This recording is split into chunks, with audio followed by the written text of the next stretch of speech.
Okay, let's have a look at this slightly trickier algebraic fraction question. It's adding. First of all, I suggest we write it in index form. It's a little bit easier if we do this. Add.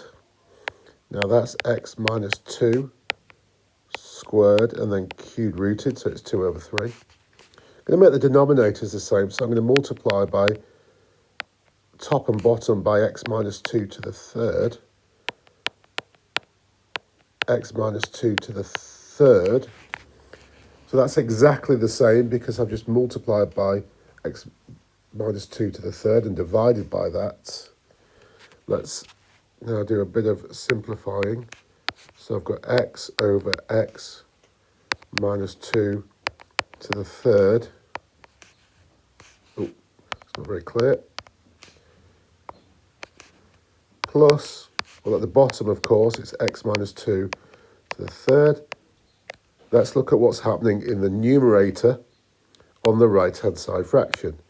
You've got x minus 2 to the 2/3, x minus 2 to the third. We can actually apply our index laws here. We've got the same base, x minus 2 and x minus 2, but we're multiplying the expressions together at the top. 2/3 is the power there, 1/3. When we multiply, we add the powers. So it's just like going back and saying a cubed add a to the 5 is a to the 8. So at the top, what do we have? We have something quite nice. We just have x minus 2 to the power 1. Just put that. Okay, so we can bring this fraction together. We've added it.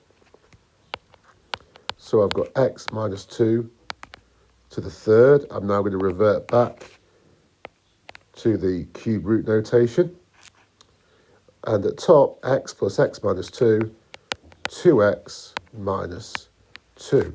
Now, this isn't proper proof, really, but sometimes it's nice to stick a number in and see if it works. So let's try one. If I have a look here, well, what if x equals 10? Shows that works out nicely. I've got 10 on the left-hand side over the cubed root of 10 minus 2, the cubed root of 8, which is 2.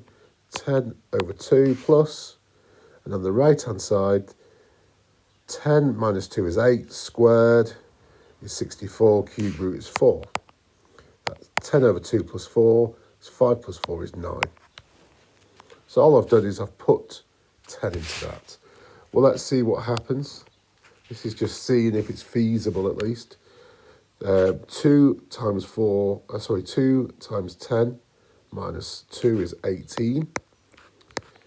And then the cubed root of 10 minus 2, the cubed root of 8 is 2, and that's 9. All that is just sticking a number in to see if it's feasible. Doesn't mean it's necessarily true just because it works for one number, but it means here, well, there's a good chance I've got it right. I know I've done the algebra correctly when it gets down to that. I hope that's clear. Thank you.